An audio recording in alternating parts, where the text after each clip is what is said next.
Hello my dear students, welcome back to my YouTube channel. I am Kalpana Mishra.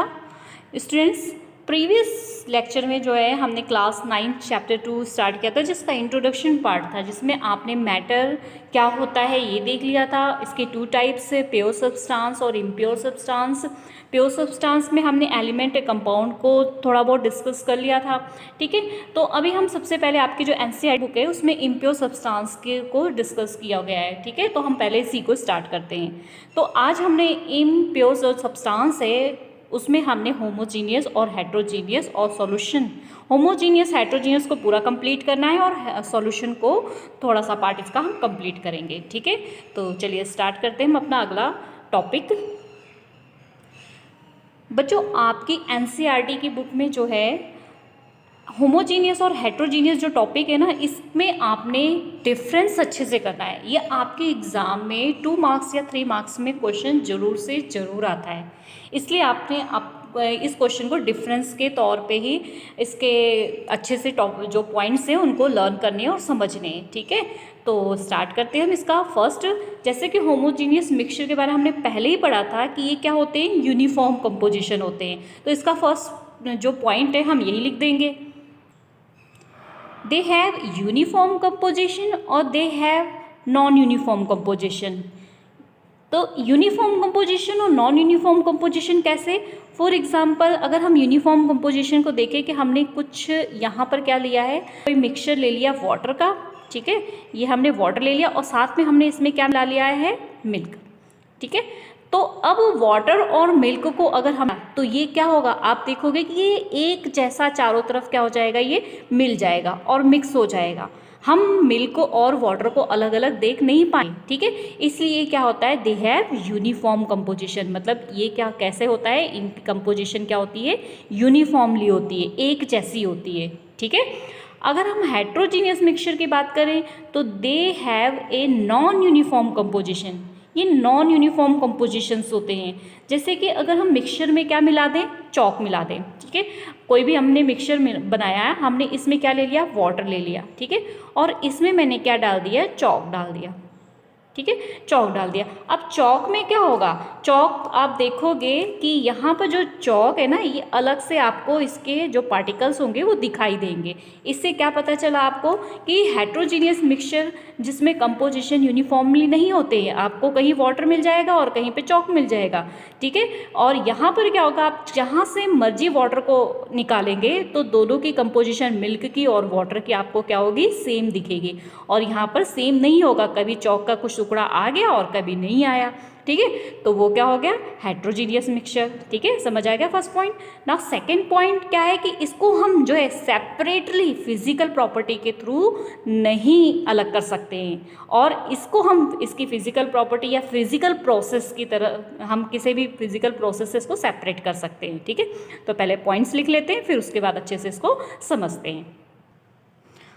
अब देखो क्या हो गया, we can not separate the components of the mixture through any physical process. किसी भी physical process के थ्रू, means छान कर, बाल कर, जैसे मर्जी हो, हम इसको अलग नहीं कर सकते। आप कभी भी मिल्क को वाटर के साथ बॉईल करके देखो तो क्या आप इसको सेपरेट कर सकते हो, नहीं करोगे, ये दोनों के दोनों ही इवेपोरेट हो जाएंगे। या आप इसको छन्नी से, ठीक है, अगर छानोगे तब भी आप इसको अलग नहीं कर पाओगे। तो इस तरीके से हम ये कह सकते हैं वी कैन नॉट सेपरेट, हम इसको सेपरेट नहीं कर सकते, अलग नहीं कर सकते हैं कोई भी फिजिकल प्रोसेस के थ्रू।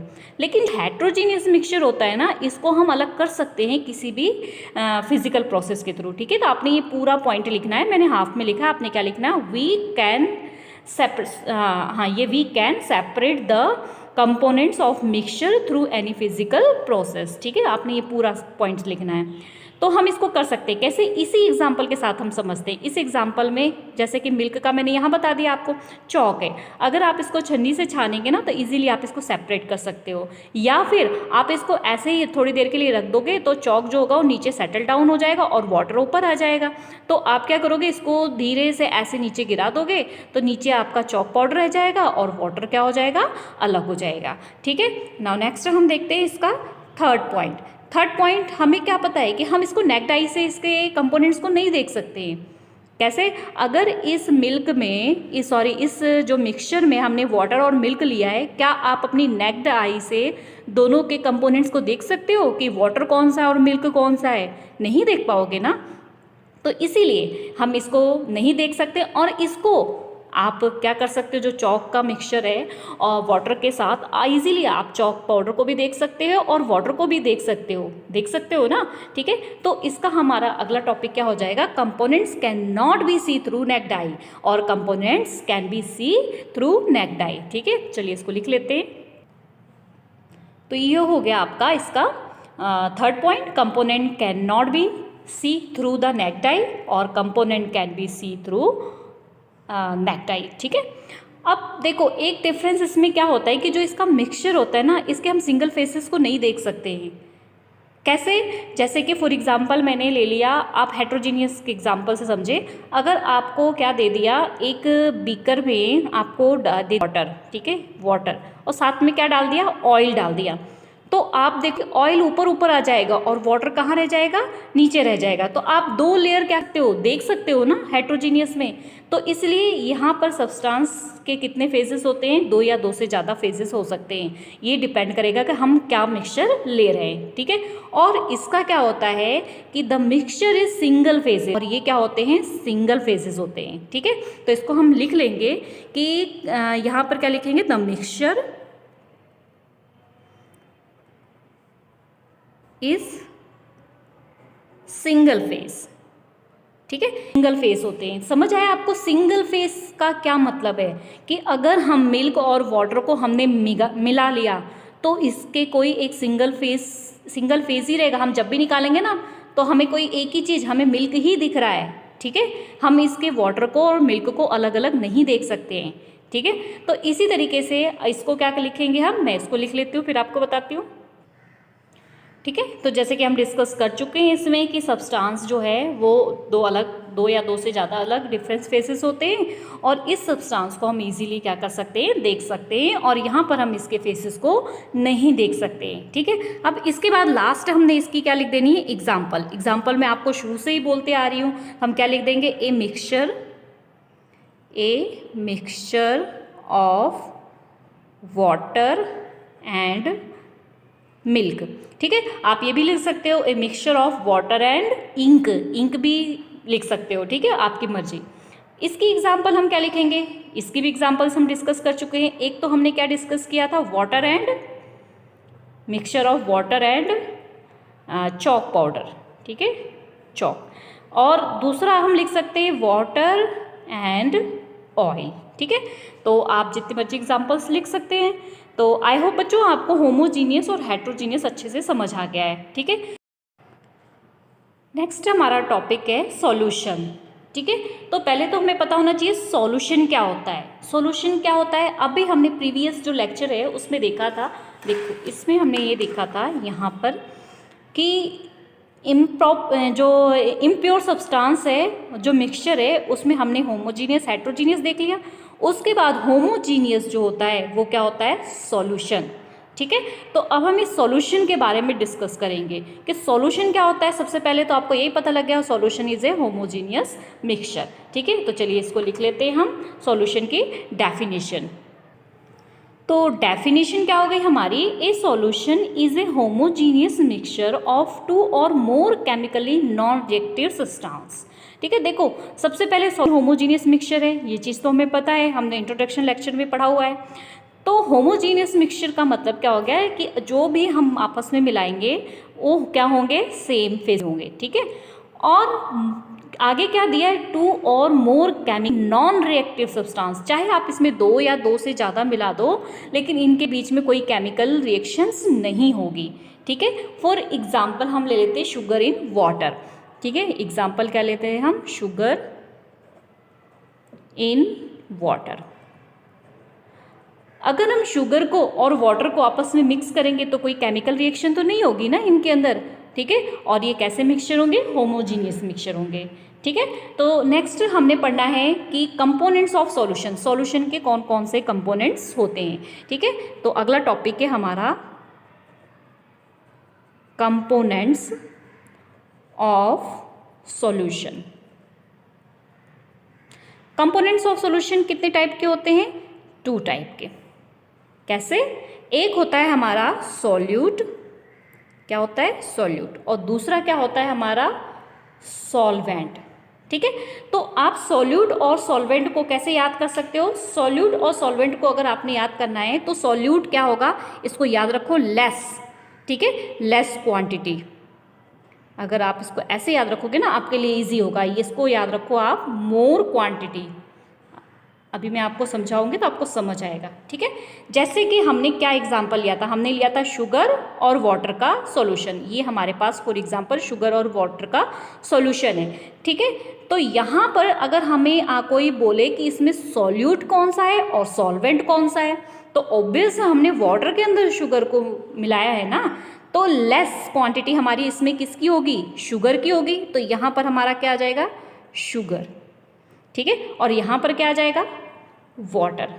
ठीक है, समझ आया? ये जो सॉल्यूशन लिया है ना आपने, इस सॉल्यूशन में आपका सॉल्यूट कौन क्या है और सॉल्वेंट क्या है?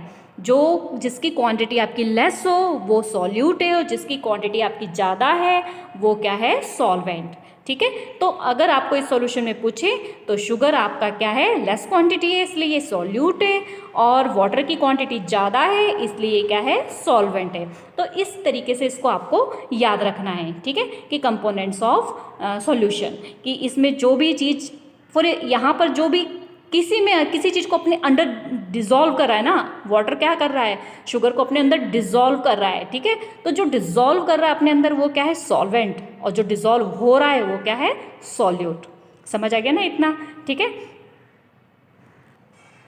तो ये तो हमने जो है लिक्विड की बात की थी। ठीक है, अगर हम सॉलिड की बात करें, सॉलिड में आता है आपका एलॉय। एलॉय क्या होता है? पहले तो आपको ये पता होना चाहिए कि एलॉय क्या होता है, फिर हम इसमें सॉल्यूट और सॉल्वेंट देख लेते हैं।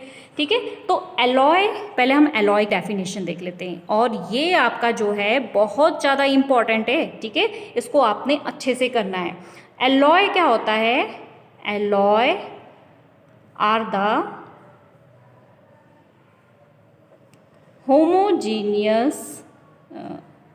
homogeneous mixture of two or more metals and non metals। ठीक है, इसमें क्या होता है, चाहे मेटल नॉन मेटल लिख दो या फिर मेटल मेटल। ठीक है, मेटल एंड मेटल्स। ठीक है, आपने अच्छे से डेफिनेशन लिखनी है इसकी, कि एलॉय होमोजीनियस मिक्सचर होता है, इसमें दो या दो से ज़्यादा मेटल और नॉन मेटल मिक्स करके बनता है, या मेटल मेटल को मिक्स करके मिलता है। ठीक, बनता है। तो देखो 8th क्लास में आपने पढ़ा हुआ है मेटल और नॉन मेटल। ठीक है, तो जब मेटल और नॉन मेटल को आपस में मिक्स किया ना, तो वो क्या बन जाता है? वही तो एलॉय होता है। ठीक है, एक एग्जाम्पल हम देख लेते हैं। एग्जाम्पल हम ले लेते हैं ब्रास। अब आप सोचोगे ये कौन सा नया नाम आ गया, ब्रास? ये क्या है? देखो ब्रास जो होता है ना, एक एलॉय है। ये क्या है? एलॉय है। अब एलॉय का मतलब क्या है? या तो इसमें मेटल मेटल मिला होगा या फिर मेटल नॉन मेटल मिला होगा। ठीक है, तो अगर हम बात करें ब्रास की, तो ब्रास में क्या मिला होता है? जिंक मिला होता है, और क्या मिला होता है? कॉपर। Zinc and copper. ठीक है, जिंक और कॉपर। तो जिंक और कॉपर मिला के, अब जिंक भी आपको पता है क्या है? मेटल, और कॉपर भी क्या है? मेटल है। मीन्स दो मेटल को मिला के क्या बना हुआ है? ब्रास। ठीक है, तो ये क्या हो गया? एलॉय।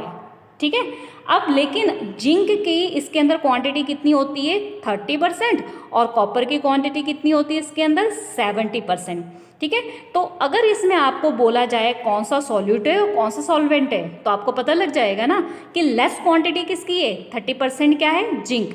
तो हम सॉल्यूट में क्या लिख देंगे? जिंक। ठीक है, क्या लिख देंगे? जिंक। और अगर आपको पूछा जाए सॉल्वेंट क्या है इसमें, तो हमें पता है 70% क्या है? कॉपर, जो ज़्यादा है, मोर देन। तो यहाँ पर हम सॉल्वेंट में क्या लिखेंगे? कॉपर। ठीक है, आई होप बच्चों आपको अच्छे से समझ आ रहा है ये।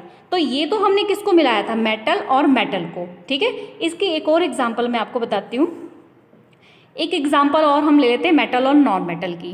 Metal plus non metal. ठीक है, तो ये जो एलॉय बनेगा वो क्या बनेगा, कोई एग्जांपल लेते हैं मेटल और नॉन मेटल की। मेटल और नॉन मेटल की एग्जांपल ले लेते हैं। स्टील मेटल और नॉन मेटल को मिला के बनता है। इसमें क्या होता है, मेटल जो होता है वो आयरन होता है और नॉन मेटल जो होता है वो क्या होता है, कार्बन होता है, ठीक है। और जो आयरन होता है ना, ये क्या होता है, ज़्यादा होता है, मोर, और कार्बन जो होता है वो क्या होता है, लेस। तो अब इसमें आपको पता लग गया कौन सा लेस देना है और कौन सा मोर देना है, ठीक है। तो इसमें सॉल्यूट अगर आपको पूछे तो सॉल्यूट अब इसमें क्या है, कार्बन है, तो यहाँ पर हम क्या लिखेंगे, कार्बन, क्योंकि इसकी क्वांटिटी क्या है, कम है, लेस है, ठीक है। और आयरन की क्वांटिटी ज़्यादा है तो ये क्या हो गया, सॉल्वेंट, तो यहाँ पर क्या आ जाएगा आपका आयरन, ठीक है बच्चों। आई होप आपको ये टॉपिक अच्छे से क्लियर हो रहा होगा, इसलिए मैं इसकी शॉर्ट वीडियो बना रही हूँ ताकि एक एक टॉपिक आप साथ के साथ क्लियर करते जाओ और देखते जाओ। अगर कोई डाउट है तो मुझे कमेंट बॉक्स में कमेंट करके बताओ, तो मैं उसको भी क्लियर करके अलग से कोई वीडियोज़ बना के डाल दूँगी। और बच्चे नेक्स्ट टॉपिक जो होगा हमारा टाइप ऑफ सॉल्यूशन, ठीक है। इसके बाद हम टाइप ऑफ सॉल्यूशंस देखेंगे कि कौन कौन से टाइप के सॉल्यूशंस होते हैं। तो वीडियो अगर आपको समझ आया है, टॉपिक अगर अच्छे से आपको समझ आ रहा है तो प्लीज़ वीडियो को लाइक ज़रूर कर दिया करो, आप लाइक नहीं करते हो। और चैनल पे अगर आप नए हो तो चैनल को सब्सक्राइब कर देना और बेल आइकन को दबाना मत भूलना है। मिलते हैं नेक्स्ट वीडियो में नए टॉपिक के साथ। नया टॉपिक हमारा क्या होगा, टाइप ऑफ सॉल्यूशन, ठीक है। मिलते हैं, बाय बाय।